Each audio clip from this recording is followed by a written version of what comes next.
I am a firm believer that from the time when child is 8 years to 14 years, this is the age when the child will either get attracted to something or distracted by something. During this time, right level of exposure should happen. Exposures in the sense, if the child has expressed a little interest that, oh wow, I really enjoyed looking at this plane, take him to a aviation exhibition, make him attend certain workshops, some STEM activities, something around this aviation itself. If the child is expressing further interest from there, you are getting the pathway cleared. It's really important for us as humans to self-reflect. And what happens is sometimes we just try to be in shadows and we think that things are just okay around, and unfortunately they are not.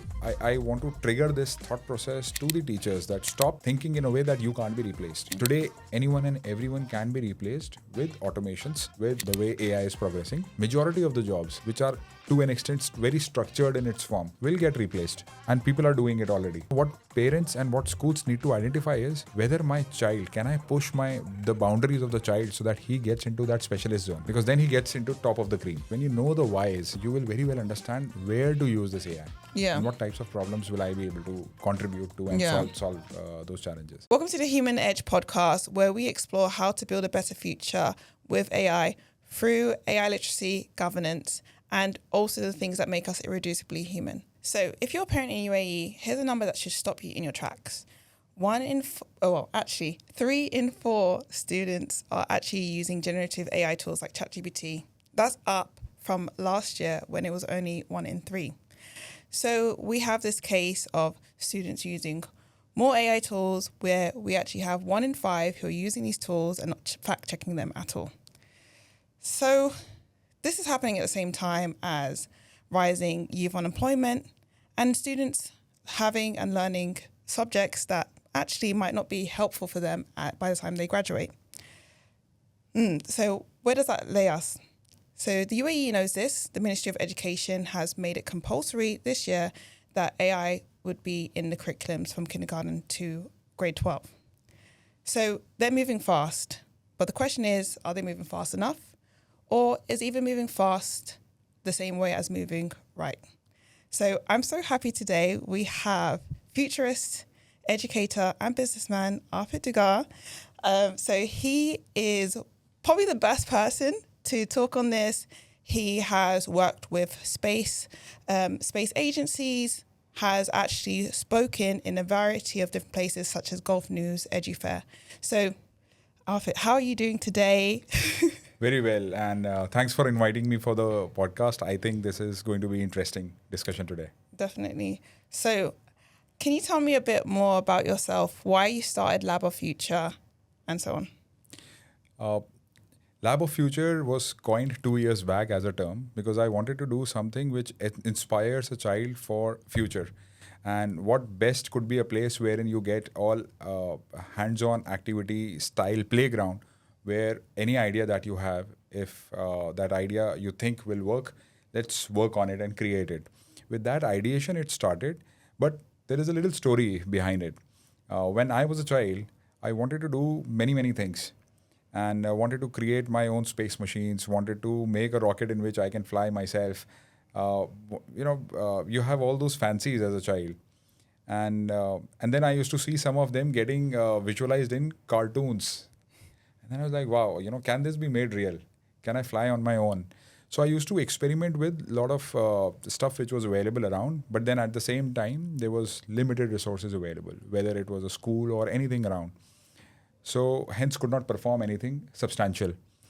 The same I realized when I entered into my engineering, thinking of that when I become an electronics engineer, during that time I'll change the world. I'll do all the magic that I have always planned for.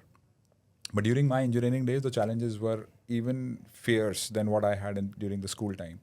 Structured laboratories, structured manuals, structured outcomes. Even if you do not do any innovation, you are still getting high scores and clearing from your engineering graduation. So I was a little frustrated with the everything that's going on around. It's okay for maybe people who do not really want to take one step ahead and do something better. But for me, it was like we need to do something around it. I remember we participated in a championship when I was in third year, and we were wanting to make a wired robot which could solve a maze. And it was a championship in some university. We were preparing for it. Just to get one motor, a DC motor, we literally spent around 15 to 17 days and eventually had to create it ourselves because it's not available. We were shifting cities to find that particular motor. And we was like, oh God, then this is a terrible state of affairs. Need to do something around it. So that was one idea that inspired. That second was my meeting with Dr. APJ Abdul Kalam, who was the ex-president of our country and was also a missile scientist and a rocket scientist and a space scientist. So when I got a chance to meet him, the discussions which we did inspired to do something in the education field, and how to do that would be perhaps bringing students back to hands-in engineering, hands-on learning, in action, taking them away from the digital dependency and bring their real skills into action, and that can only happen when your hands are involved. So I started studying a little more about what impact will it create when hands are involved, and that's where I realized that as humans, we are beings of nature. If you leave a human inside a jungle, the instincts of the human instincts of survival, the human instincts of making that place viable will come out. But what we started doing is, eventually from the industrialization to the internet age, we started getting dependent more on devices. As humans, we were never made to work on laptops or on desktops or on tabs, mobiles. We were not this. So our cognitive triggers have gone down over a period of time. And that's where I realized that, we need to bring students back from this dependency to their hands-on skills, wherein their cognitive trigger, it gets triggered more. You learn in that process, and that becomes your lifelong memory, wherein you can then relate that piece of information to somewhere to solve some bigger problem later. These things put together, and then reading through, I read a lot. So reading reports from Harvard Business Review, from World Economic Forum, from World Health Organization, I realized that, everyone knows what's coming up, but it's just like keeping a blind eye to it. A blind eye, how? How do you think people are being blind to everything that's coming up? So just take an example. Let's say using a mobile phone. How many users actually read the manual of how to use a mobile phone, not the features? No one. To be honest, I think no one, even with the privacy, like GDPR things, like, oh, do you know we're going to use this data to train our models? I don't think anyone reads so it. I'll talk about two aspects here, which is funny in a way, but at the same time very damaging on the other side. So two aspects. One is how aesthetically you have to use it, and second is feature wise, and it's what are the controls in that software. Aesthetically, ideal usage of mobile phone is 30 degrees from the line of sight, from the eye. Yeah. Which is, I have to carry a phone at least 30 centimeters away from my face and have to align it just 30 degrees from here. Now, practically, if you have a phone, who uses a phone like this? No one. No one in the world. Unless you're a lot older. My dad uses his phone like that, actually. My dad is like That's the ideal case.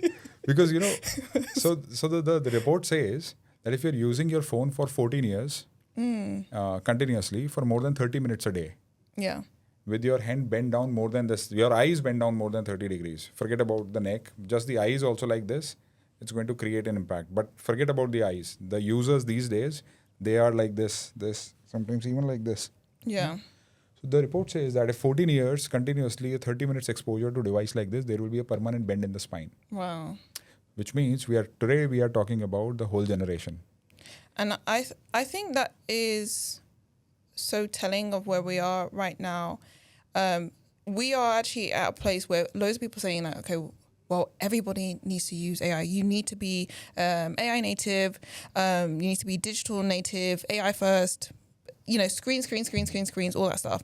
But you're actually saying something a bit different, a different script or a different song that you're singing is saying that we actually need a digital detox. Absolutely. See, what I kind of want to convey as a message is that it's not just AI and applications will still come, but before that, the right usage of devices has to be injected into the humans. Otherwise, we just become dependent on them. So one is the right usage of a device so that in your early 20s, you don't go to hospitals, you don't go for surgeries, because you have to prepare yourself for the first new exciting jobs, the new roles that you have to take as professionals. Now, rather than that, if you start going to pharmacies, hospitals, it's a horrible trend. Yeah. And we are talking about almost the whole generation, which is going, I mean, this Gen Alpha. Yeah. That's one. Coming to AI, AI's usage is inevitably important. Yeah. But again, there are certain rules and regulations and ethics and ways what needs to be done at what age group. Yeah. So before implementing a AI solution, first that has to be thought through properly, rather than just a mad race of using certain AI tools and making things magically change. That's where we are. Yeah. And the Ministry of Education has actually banned usage of generative AI tools for those who are like under 13, which I think is right. I don't think that, especially when it comes to, it's really important that they actually have the foundational knowledge, like being able to learn how to learn without the usage of AI tools.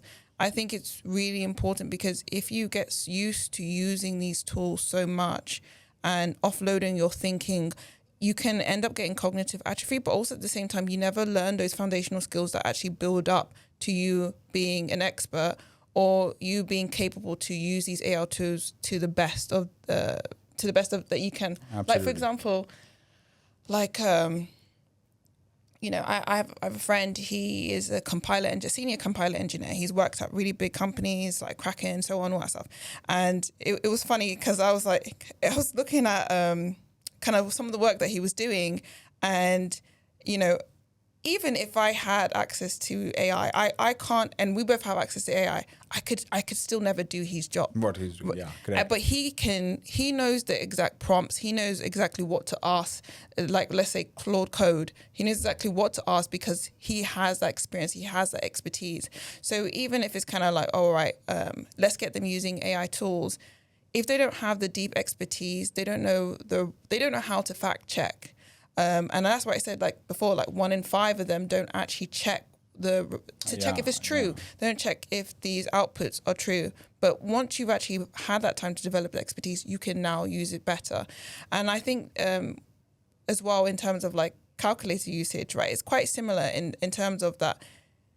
Even if you want to use a calculator well, you would still understand like the fundamentals of like mathematical Absolutely. operations and so on. So to access the full benefits of AI, like you need to already have deep expertise. The base, right? And I am a firm believer of getting the first principles right. Yeah. In the laboratory when we do experiments. So for example, let's say if you have to make a model rocket which lifts up to 2 kilometers of height, let's say 100 feet of height. And I have to achieve that with utmost precision. Now, one is, without having the basics, I still give all the components, material to the students, and then ask them, okay, let's assemble it and do an experiment. Learn from that experiment, come back, make improvisations, do the second attempt. One situation is this, versus a second situation, wherein a child is well versed with the fundamentals of mathematics and physics, and then I give the same scenario to them, build a model, go experiment it, find your observations, repeat the calculations, come back here again, and now remodel it, and then go back. So in this particular situation, the precision of doing this is more, because you know the fundamentals. Now I know what equations I need to change, what variables I need to change, versus somebody who doesn't know the basics. So somebody who doesn't know the basics, there can be only 2 ways of that person moving forward. One is a God-gifted talent. Yeah. And that is like minuscule, right? You and I perhaps will not be that God-gifted. We'll have to develop skills continuously. And that's with the masses. So keeping those God-gifted talent aside, the second person will take multiple number of iterations and repetitions to come to that stage. But by that time, there is a time loss. In that time loss, the world and the other things have moved forward. And that's what I see, especially in structured education systems. We are taking too much of a time to teach something which is already outdated. Yeah. So that shift is required. And that is where AI as a tool can definitely help. But at the same time, I appreciate the decision of not exposing generative AI to the younger audience, because then they become dependent. Yeah. And we want to take them away from that so that their creativity doesn't get hampered. True. That's important. And I think, to be honest, even in terms of dependency, like even with the older generations, like adults, we see like social media addiction, and I do see like eventually we probably will get AI addiction because of dependency. And I do think like that message of digital detox, I think that's something that people should like practice on a regular basis and be like, okay, you know what is the actual maximum time I should actually be using it per week? And when I am going to use it, let me be precise, because I think it's this whole thing of like, like Pareto's efficiency. I can imagine a lot of people, they're going to, because now, you can generate loads of different things. You can generate loads of ideas, but it's kind of like, well, in the things that you're generating, is it actually useful? Absolutely. Is it actually impactful? Okay, awesome. You now have vibe coded this app that maybe you're a company owner, you vibe code a CRM tool. Okay, do people actually end up using it? Yeah. Or have you just generated this thing? Like, because obviously there is an environmental impact to it. There's a time impact on it. Have you generated this piece of content, and is it actually producing the outputs that you want? And I think it was, I don't know the exact stats, but a lot of businesses are finding that their AI projects that they're doing or implementing is not actually as effective. It's not actually producing them the ROIs that they want. Absolutely, I agree to this. Yes. They're not thinking, okay, they're like, okay, we can do anything, but should we do it? When is the right time to use it? When is the right time not to use it? And I think that's the whole AI literacy. Yeah. And I think it's good, because now we're seeing in UAE that I think 1/4 of the curriculum when it comes to AI will be dedicated to ethics and responsible use. And I think that's so critical, because AI literacy, AI governance, understanding, okay, when we use these tools, does it align with our principles? Does it align with the outcomes that we want for our business? And what's the final goal? What's the objective that we are trying to achieve? And that comes into education as well. When we're using these tools, is it actually returning the learning that we want? Because I think that should be, I generally don't think we should have an AI first anything. It should be, do we have the outputs that we want? Because it's a tool. It's not the end in which we want. So it's kind of like, well, in the end, in terms of preparing our students for a better future, what's the best tool to help us there? Because like I said, if you're not having that kind of, because it's this whole idea of the zone of proximal development and actually stretching yourself, it's stretching the learning. And like you said, the hands-on learning, all right, those are actually going to reap the rewards of learning, where it stops being in your working memory and turns into your long-term memory and stays there, so you can actually retrieve that knowledge. When students are generating essays, that long-term learning is not in your long-term memory. Like you're gonna forget everything. So it's in a real situation, you will find yourself in a very difficult position because you don't have any triggers of that memory coming in back. So all that you did all those years was generate some idea and cater it to somewhere. So that's a very important point. Yes. Yeah. Rightly said. So I definitely think so. So we're kind of talking about two things in terms of, because I think it's kind of funny, because even though we're talking about, okay, like we shouldn't like be just AI first and just use AI but I want to make sure, is this quote right? So I'm going to put you on the spot. You warn that teachers who think AI won't replace them may be living under shadows. So I put you into a corner there. So. I remember, and I think I'm so cornered with that thought of mine, because whenever I ask these questions to see, it's really important for us as humans to self-reflect. Yeah. And what happens is sometimes we just try to be in shadows and we think that things are just okay around, and unfortunately they are not. Things are moving. So when we think that things are static, we are living in a dark. So sometimes, when I ask teachers especially, they feel very emotional about their subject, their passion, their sympathy, their human presence, the human element that they bring in their classrooms, which is to an extent correct. But at the same time, if we have a teacher 5 years from now who is very empowered with all the tools, not being dependent on them, but is able to provide a hyper-personalized learning to the set of students who will be there, that teacher will just outsmart all the others. So can machines replace what the real teachers are doing? The possible answer is yes. Can these tools bring human touch and human elements in this? Not today, but 5 years from now, yes. Will students enjoy being with these AI and automated tutors more than humans? Possible answer is yes. Yeah. Right? Today, the next generation is not spending time with each other, but more on devices. True. So if we go in that direction, the answer is yes. How do we navigate through this, and how we stop taking that as a fancy product just to get started in the schools or in any of the educational setups is a very conscious call that school leaders will have to take. So that's where I want to trigger this thought process to the teachers that stop thinking in a way that you can't be replaced. Today, anyone and everyone can be replaced with automations, with the way AI is progressing. There are a lot of majority of the jobs which are to an extent very structured in its form will get replaced, and people are doing it already. I will not name the company, but recently I got to know that a company asked 40 of its employees to develop a AI application to solve a process. They did that, and then they fired all those 40 because that was the process that these 40 were handling. So they created something which got them fired. Wow. And that's happening, and these are those big shots. So why would not a company do that if, let's say, if I am able to solve a problem in $500 a month versus employing a manpower and spending $5,000 a month? So from business perspective, now here comes that businessman inside me. Yeah. Right? From that business perspective, this makes more logic. This makes more sense. So when we talk about education spectrum, tomorrow I will include hyper-personalized tutors, which will be these agents in my classrooms and make my classrooms more effective. And instead of having 10 teachers, I will just have 2 who will be controlling these.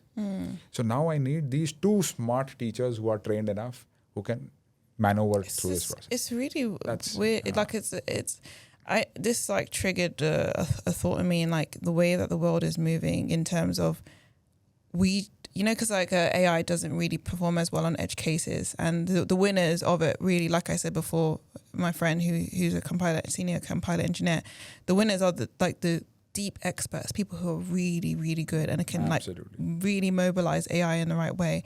And like, I don't know if it's relevant, but even we see this changing just everywhere in the world. Like expert winner takes it all. Like the person at the top takes it all. Takes it all. Yeah. And even like the way that wars are thought now. It's really random, but I was watching the Napoleon movie. It's Okay. random. It's so random. I was watching the Napoleon movie, and they had in the movie that like it was having the Battle of Waterloo, and like they had like thousands and thousands of people in the war fighting, and then as time has gone on, in Ukraine, how do people fight? You just have 2 men and a drone. Yeah. From thousands and thousands and thousands of people fighting on a battlefield. It's shrunk. Yeah. Just you can have 2 people just working together with a drone and just fighting. And obviously there's more people, but they're spread out. They're not together all the time. And it's kind of like we don't need, in war, in like business, you don't need as many people. And I think, like I said, as in another podcast, is that the CEO of Anthropic was saying that how the first billionaire company run by one person could happen this year, and it's kind of like we need less people, and then also it's kind of like but more incredibly like people with high expertise, and it's a really big mind shift. A really big shift in terms of like how the world is, where it's like you just don't need as many people. But that's very challenging situation for the world, because what do you do with 8.3 billion people then? Yeah. We have to find opportunities, and that's where I think you rightly mentioned that to be doing something is okay, but should we do it? Yeah. Is a more important question. And that's where I think this whole navigation and this turmoil is going on at the moment. Yeah. Wherein we are yet to figure out what to use from AI. Yeah. And is AI the end point which everyone has to talk about, or there are things beyond it which we need to focus on, and then just use this as a add-on tool to navigate through this journey in a better and make this planet more sustainable, more livable. Yeah. That's where sometimes I just this is a little off the cards, but I think that's the reason that humankind has now started to think about settling up on Mars. Yeah, fun. Because, you don't need that many people here. So send them to the other planet and create a new habitat there, make a Martian land there, so that at least we have an alternate planet. A new frontier. And that's where the space yeah. science element comes in, because it keeps you excited and energized for the next more leap. things to go after. Because I think like we're right now, the way that the world is like, in a way, it feels like we've explored everything that could be explored on Earth. A little bit, like, obviously, like, we had people going to the New World, and like there was kind of like frontierism, even like with the Wild West with America, like, oh, like new frontiers, new things, and like, and I do think like space, especially with kind of the amount of people we would need to mobilize for space as well, like, could that be an option of like a new challenge?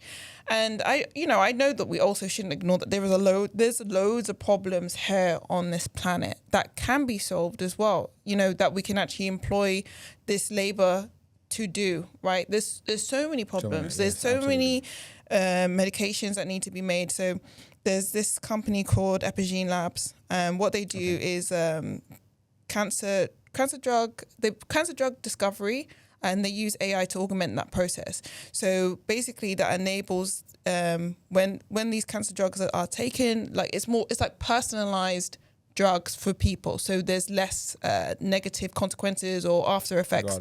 So like that's a cool way in which AI is being used. There's so many problems that we can actually employ these people to do. My thing is that how are we ensuring that actually we are building a generation of problem solvers? Because like you said, is education moving fast enough? Not fast enough in terms of, okay, are we implementing AI into education enough? But are we moving fast enough from moving people from just being a knowledge worker, them to make relevant, but to be someone who knows how to problem solve? Like, are we moving them away from just being, okay, you can just provide a service, but not like deep problem solving? And not just because it is because I was a teacher. It's quite nice when you can just bring out that textbook, boom, and say, like, okay, answer these questions. Like, I don't have to change the curriculum. I know what I'm going to be teaching. I have a very interesting analogy here. So just take 100 years back, around 1900s to 1930s, that period of time. So that was the period when the world was going through World War I, industrialization was happening. And so most of the families, if you see across the globe, they were trying to fix the basics, the food, clothing, and shelter for their families, just for them to be safe and have the very basics provided to them. So that generation did that. These are our great-grandfathers. Then came the generation of grandfathers when they were in action. So they added a little comfort on top of it, because now their basics were sorted. They had food, clothing, and shelter. So they thought that, okay, now there should be electricity in the house. There should be a communication device in the house. There can be more of variety of food availability in the house. So they started working in doing this. So they spent their 30 years of that period went in that. 1960s to 1990s, when my father's generation was in action, so they added luxury on top of it. Not the luxury that we have today, but the luxury was having maybe a vehicle in the house, a two-wheeler, a four-wheeler, having a refrigerator in the house, an air conditioner in the house, a full-time telephone facility in the house, radio connections, XYZ, things just started adding up. Plus adding a little on experiencing outside. So going out for, little on international trips, going out to restaurants, experiencing entertainment outside. These things started in that generation. Came our generation, 1990s to 2020s, when we started to come into action. This is the time when internet came in. And this is the time when exposure happened and it just blasted. So with this exposure, our generation started adding experiences on top of basics, comfort, and luxury. Our experiences were more of travel, more of education, more of experiences across the different fields. So contrary to, like, for example, my father would go to restaurant perhaps 3-4 times in a year by himself. We would go that in a month. Yeah. The next generation would go that every week. So it's just changing, yeah. And I see, we can very well see that demarcation, between the generations. So now the pressing question is, for a human, if your basics, comfort, luxury, and experiences are sorted, what do you expect the human to do now? Yeah. So for this next generation, it's really challenging because you become hopeless. Yeah. Everything is sorted for you. You don't get True. excited for anything. True. So how do we create that hope that there can be something? And that's where I think exploration becomes important. Yeah. Next is the generation wherein we have to create milestones for exploration. Exploration across the different fields, and that is where our planet itself is a subject area. There are hundreds and thousands and millions of problems on the planet itself. So when as Lab of Future, when we create space science as an umbrella, so space science is not just about moving exteriors and outwards in space. Space science also is to monitor our own planet and see what we can do things around. So the whole satellite belt that we have in the near Earth orbit, in the low Earth orbit, that all that they are doing is to monitor back the planet, its weather conditions, its temperature, its the movement of the air, the salinity of the oceans, the public distribution systems, the internet, the connectivity. Everything is being provided by this space around us. So space brings so much of an excitement, hope of exploration. And that's where I think space should become a part of pedagogy so that everyone is excited, because whatever we have done as human race, we have not even touched the scratch of our knowledge about the vastness of universe. So if we channelize our systems around it, this next generation will always be hopeful. And space is not just about being an astronaut or moving out. Yeah. If you are an artist, you have a huge scope available in space sciences. If you are a chef, there is an option. If you are an engineer, of course, there is an option. If you are a space scientist, there is. But So how does art come into space? Like what type of job? I just want to know what type of job would be as an artist in space. Oh, of course. So if you have to be so for example, if I have to start a new colony, Yeah. what kind of people do I need? So now I'm talking a little from that futurist side. Yeah. So let's say if there is a blank landmass and we have to create a colony. I don't need just the constructors and just the engineers. I need the artists. I need the poets, because that is where the philosophies will come, the stories will come, the habitats will stay together. There has to be a connectivity. Yeah. Right? You need Unifying story of your people. So you need people of all forms. From all the different spheres. So if I have to actually select 150 to 200 people to start a new civilization, these 150 to 200 people will perhaps be segmented into 40, 45 different roles. They come together, then only this will fertilize ahead. Otherwise, this will die down. So the art brings culture, and that's where I think it gets important. That's one broader aspect of it. But if you actually look at from the scientific missions point of view, art also helps in designing the systems right. Not just aesthetically, but bringing things in order. So that is where the design thinking process would come in into any doing any particular project for that matter. So that is where I think art will also play its role. That's super cool. Yeah. So we've talked about, in terms of like us feeling like the education system's not moving fast enough, but moving right enough. But if you were going to, with your experience of designing programs, if you were going to kind of go into school today and you were the king and said that, okay guys, this is what we're doing right now, what's the first 3 things that you would do in that school? First thing is, I really want to take them a little away from their very structured curriculum outcomes, because the curriculum outcomes that have been designed are not designed for the next new world which is coming up. We are diligently following certain learning objectives, not needed anymore. When it was the agricultural age, the learning objectives, expectations from the society was different. When it was the age of fighting wars, then there were different expectations from the generation coming up. Now, in the age of AI, internet, and now uploaded with AI, the expectations are entirely different. So one is, school should definitely align with, the first thing is that the school should align its framework with what industries are doing currently and what are their plans in future. Because as an industry, I am applying things in the real world. Yeah. So I know what kind of skill sets will I need to do this. Let's say I have to clean the ocean and I require 10 skill sets. Are those 10 skill sets available in some universities? If the answer is yes, great, we are going in the right direction. If I have to pick and choose certain people and then train them for at least 2 years, 3 years to make them eligible for this, then that's a waste. Now, it should not just get limited to universities. It has to come down to school. So right from mid school to high school, when students are developing their interests, they have to develop their interest in one particular direction. Because if they try to become generalist, that age is gone. Yeah. All general jobs Gen- will be taken over. Yeah, So you need to be a specialist. 100%. That's what is the first alignment of the school. They will have to kind of realign their framework.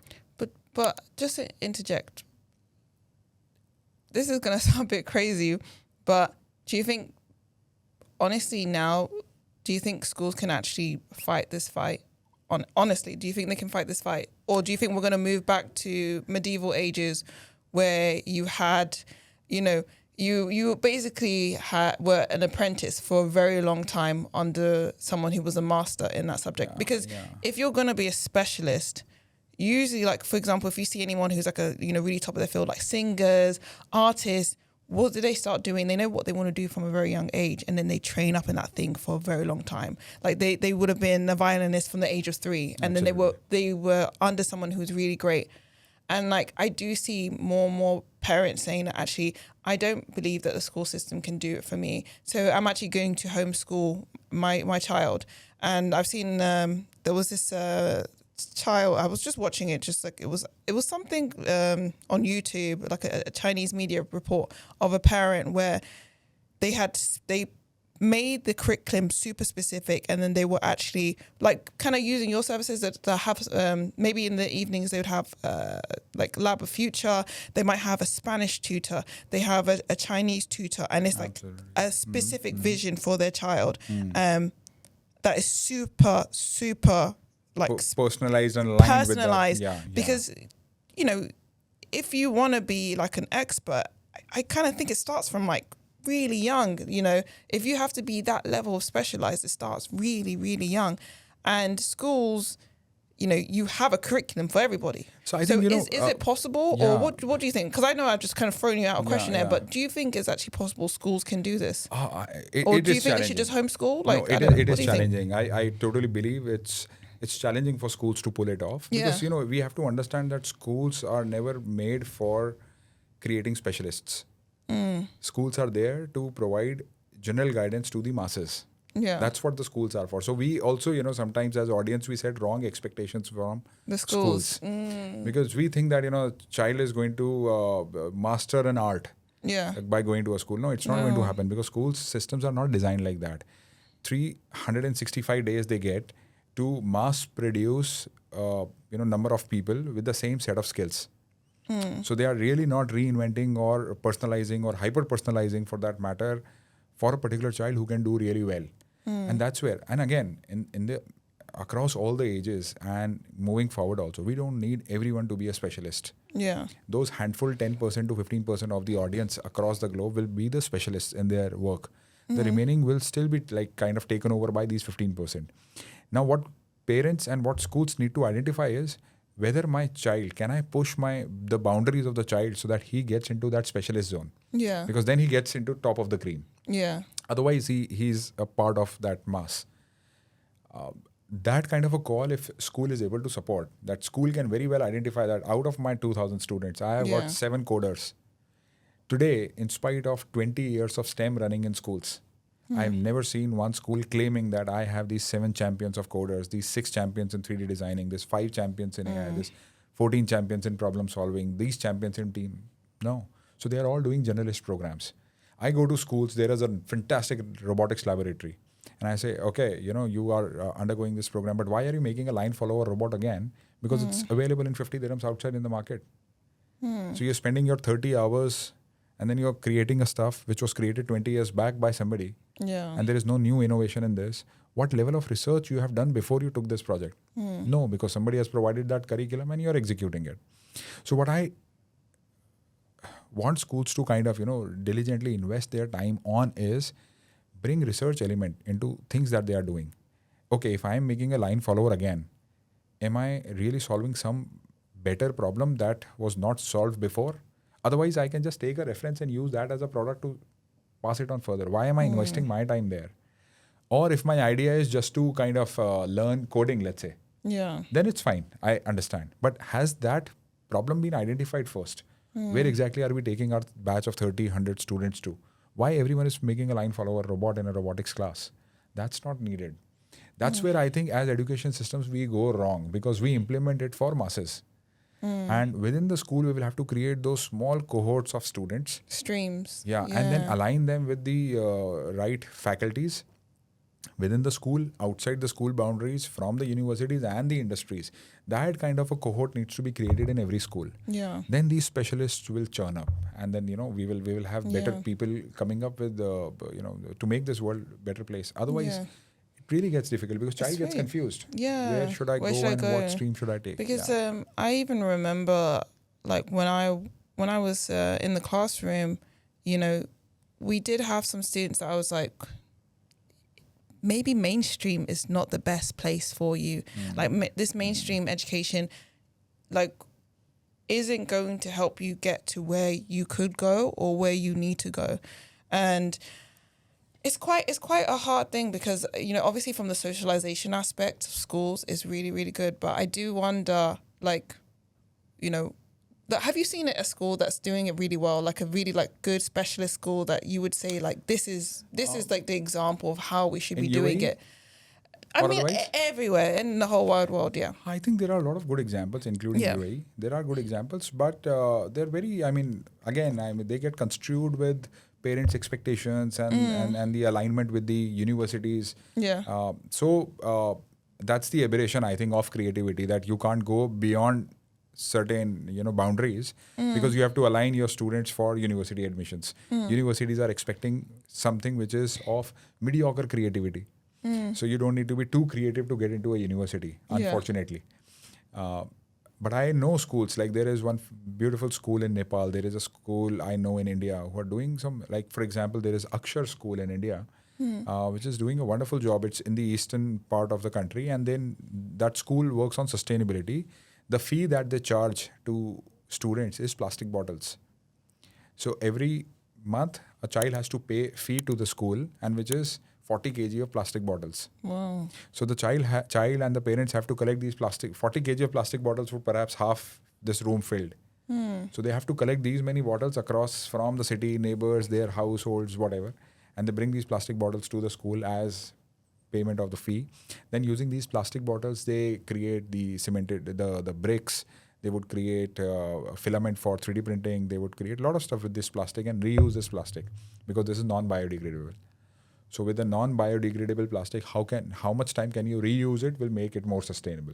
They're doing a wonderful job. Students are getting all the learning elements from their core academic subjects, but their applications are on with this. Yeah. So their whole school infrastructure is created with plastic bottles itself, with plastic. So I really find that kind of a concept very interesting. Yes, they will require more alignment with how these students can then further be, placed, positioned forward in the international arena, wherein they can showcase the work that they are doing. They get better exposure opportunities. Yeah. Some industry should align up with them. Should be providing them better support. I had a discussion with a water bottling plant here, and was trying to figure out how we can align what they are doing and versus this school. Yeah. So students will then get the right pathways. That To if get I'm into going, yeah. those kind of challenges I do see even when the schools are creative. There's a school in Switzerland working really good in developing the leadership styles and leadership skills in students. Very well connected with the industries, with the political diaspora. So they create real nice platforms for the students. So there are schools, Schools are doing it. but there are very handful of them. That's the worrisome situation. So if you have 1,000 schools in a particular locality, hardly one or two of them. It's doing it. Yeah. Yeah. That is quite scary actually to think of that. But I think, what would you say to a parent, because they have, in UAE you have to pay.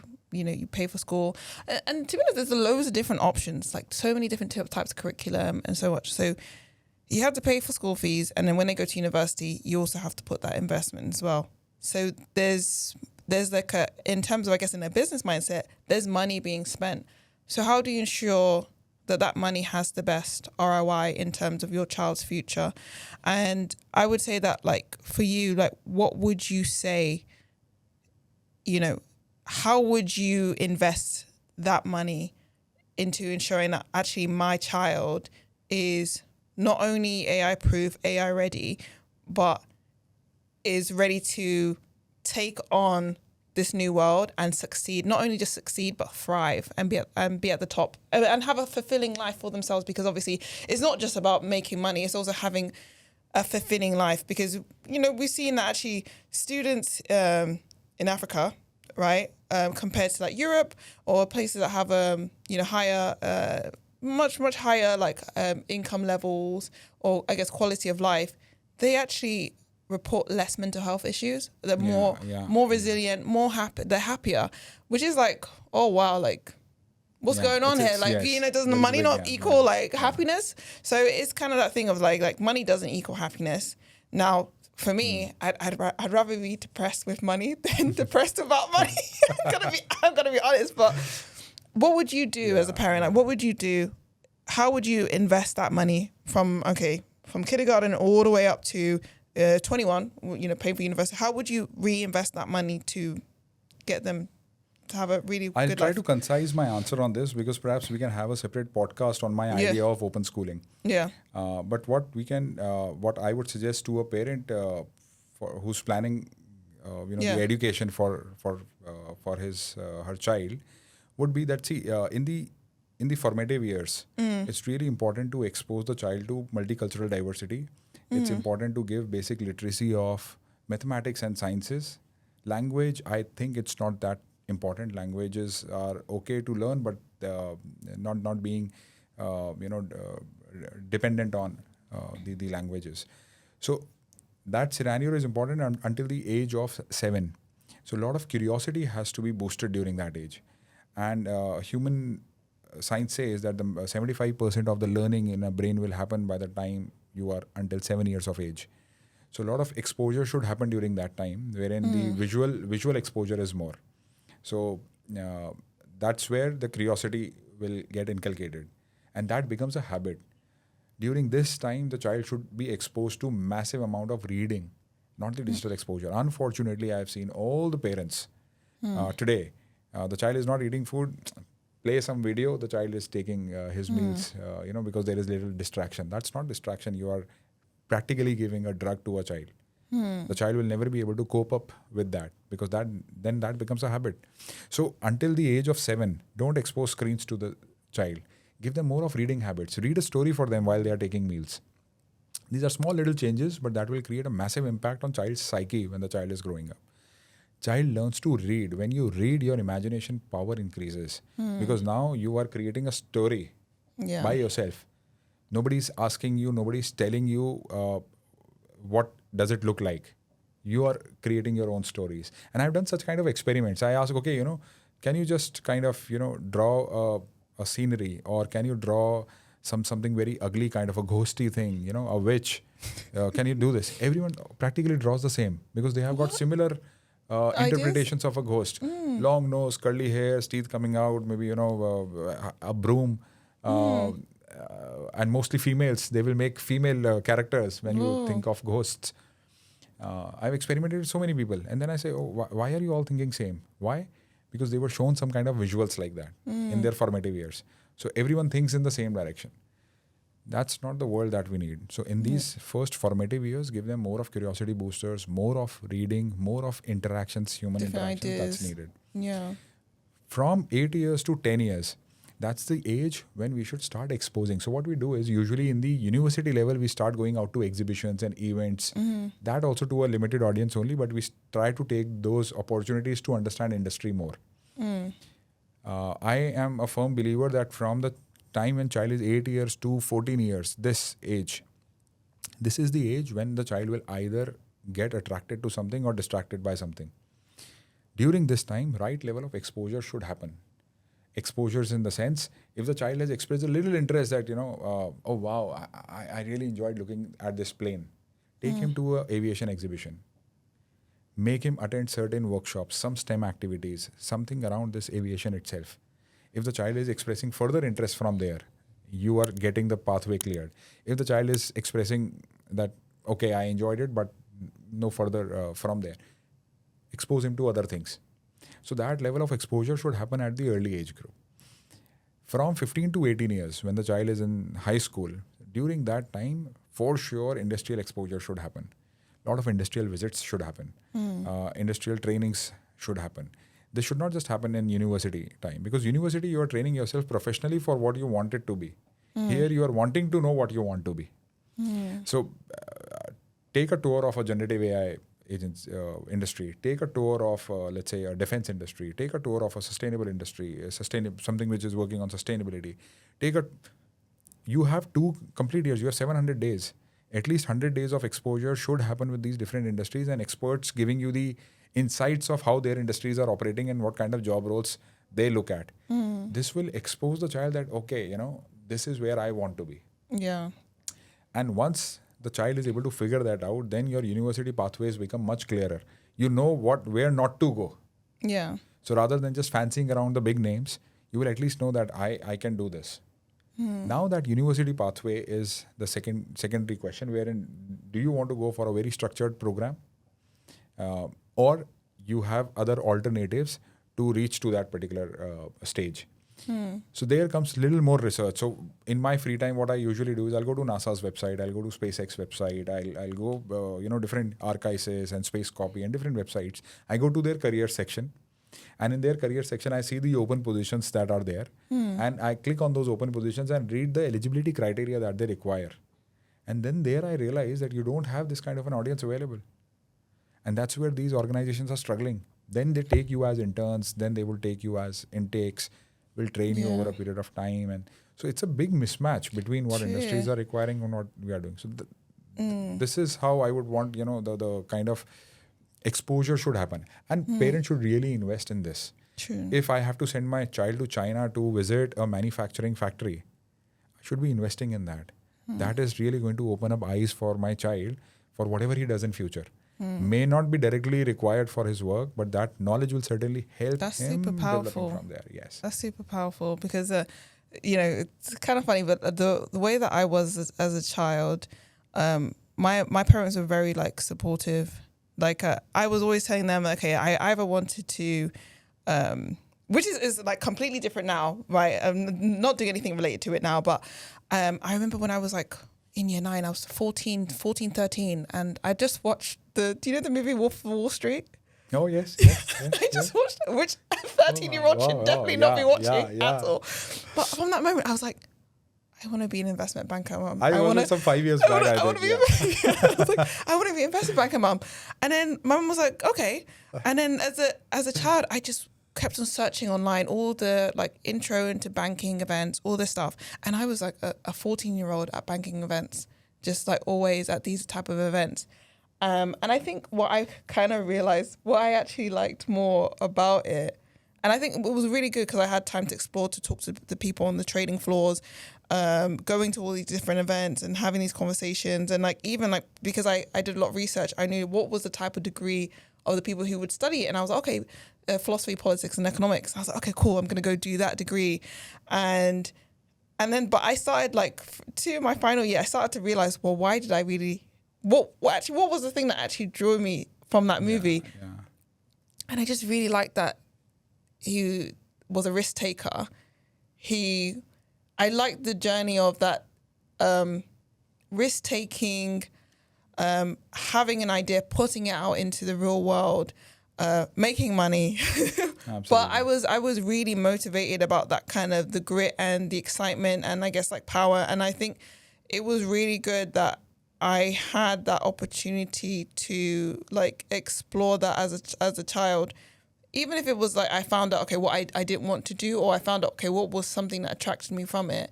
Because I had that exposure, because of that, I think it helped me build a better worldview, a more diverse worldview that people, who went through university didn't have. And I think, it was really good. And I'm also really happy that I chose a humanities degree because I was able to see, okay, even I remember in 2016, my friend had a radio show and I actually have the recording where I was saying, AI is going to take people's jobs. And I could see it back in 2016 because I was studying, the degree that I was studying. I was like, yeah. And I was like, yeah, inequality is going to increase. And then 10 years later, you know, It everything is. I said was right. And Yeah.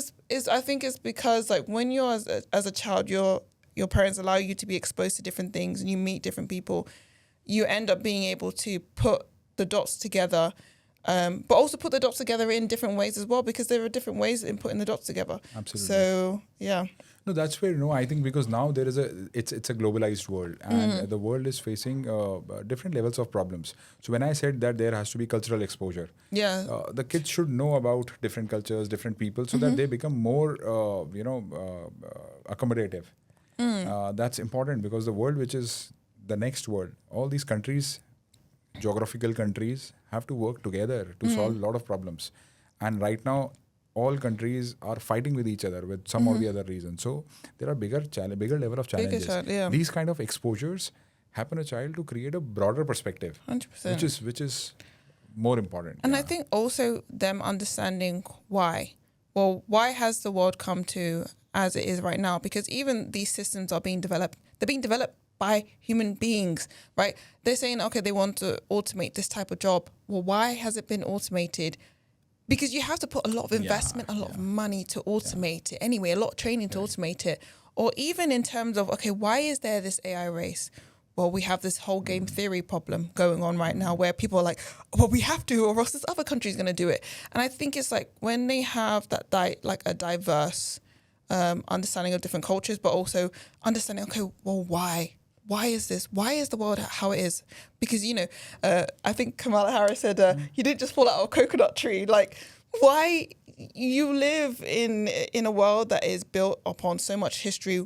Why? And I think, like you said, like, in terms of them reading at a very young age and being exposed to loads of things and understanding, you know, you're going to be able to understand the why. How did we end up here? And then what does that mean in terms of us going forward? And I think, obviously, because you have that wide range of knowledge, you're actually able to tell us, okay, well, this is where we're going, or this is how we should go about things. So Absolutely. And that's a very nice analogy because when we talk even about this AI age, when you know the whys, you will very well understand where to use this AI. And what types of problems will I be able to contribute to and solve those challenges. So yeah, I think that's the right way of even like we have an aging population. You know, for those who are young right now, that's a problem, and people get paid for solving big problems. You know, and I think like I think that's why it's really good that we expose them to all that stuff. So I think I'm going to ask my last question. It's kind of similar to what we talked about. So. Looking ahead 10 to 15 years, when today's primary school students are entering into the workforce, what does success look like for you in terms of relationship with AI, and what does failure look like? Just round I think off. I'll have a very simplified answer to this. They should be relevant in that time. To just kind of simplify it in a word, if they are not relevant to thrive in that time, then that's a failure situation for them. Now, being relevant has got a lot of connotations, but one of the simplest thing that we can simplify for them, parents usually ask it that, what we should be preparing. Today, even when I think of future, all the experts who have been searching and researching for what's coming up, nobody is actually clear what will come up after 15 years. This was not the situation 20, 30 years back. We could predict the next 20 years. Right now, we can't even predict the next 5 years. What kind of transformations will happen. Literally. Right now, we are sitting here and I am telling you, I am developing a technology wherein you will be sitting at some place, I'll be sitting at some place, and we will be virtually connected in the same setting as real as this one. And we will be talking like this. So we will not require our physical presence with each other, but we will still be present. And now I found even one solution being developed in Germany at the moment, wherein we can have the touch and feel of ourselves also without being close to each other. So that kind of setups are coming up. We really do not know what's coming up. So that's where the interesting positioning of this whole narrative lies. What we need to prepare students is we just need to make them aware that the coming world has newer kind of challenges, at the same time newer kind of opportunities. For you to thrive in that, you need to be aware about that ecosystem. That ecosystem for sure will be dependent on certain technologies. So that learning and understanding, you should have it as a base. Beyond that, what comes through is just a matter of time. We will have to discover. But if you miss out on this, creating that baseline for yourself, then it is like, you are just blindfolded and I keep you inside the dark for 20 years. All of a sudden, I bring you to a high-tech place and then you're just lost in that whole environment wherein you are not required because whatever you were skilled for is being done by some machine. Your soft skills have gone over because now new ways of communication have developed over a period of time. So we need to just make them, prepare them to be relevant during that time. And for that, as I said, base level of technologies, base communication has to be developed, and a great level of international exposure has to happen, globalized exposure. So they have to be global citizens. Tomorrow is not the world wherein I'll just sit in one country and I'll think of that I'll thrive. That will not work. Yeah. And I think that's so true in terms of even like you as an employer, if you have a specific problem, you can go to, maybe you probably don't go to Fiverr or Upwork, but you can go to Fiverr and Upwork and then you can see, okay, I have a problem. And then you have people from the Philippines, you have people from Congo, you have people from the UK, all of them, you have access to all these different types of talent. And so I think students need to understand that, like, you're no longer just, especially with online work now, remote work, you're no longer just competing against the people in your village or the people in your town or the people in your city or the people even in your country. There's so many people that you're competing against, but this also means that there's so many different problems, opportunities that you can actually access all around the world. So yes.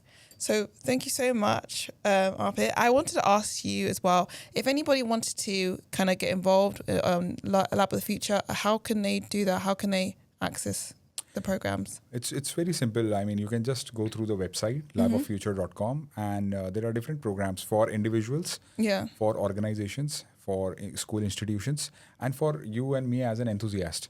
Okay. So as a parent, also I can get involved and I can learn new things along with my child. And that's one program that we are even, propagating it more. Because as parents, when we are training our kids in all this environment, during that time, I am getting obsolete as a parent. I also need to kind of charge of myself. And for me to have meaningful and engaging conversations with the child, I need to be updated because these days kids, for them, it's very easy to say that you don't know this thing, just leave me. So then I can say, no, I know it, I can guide you on this. Come sit with me. Let's do this activity together or let's work around this together. So we have created a lot of programs like that. Just visit the website or any of our social media channels. It's all with Lab of Future name itself. And just right there, I think our teams will get in touch. Okay, perfect. Thank you so much for coming on. Yep. Thank you. Thank you.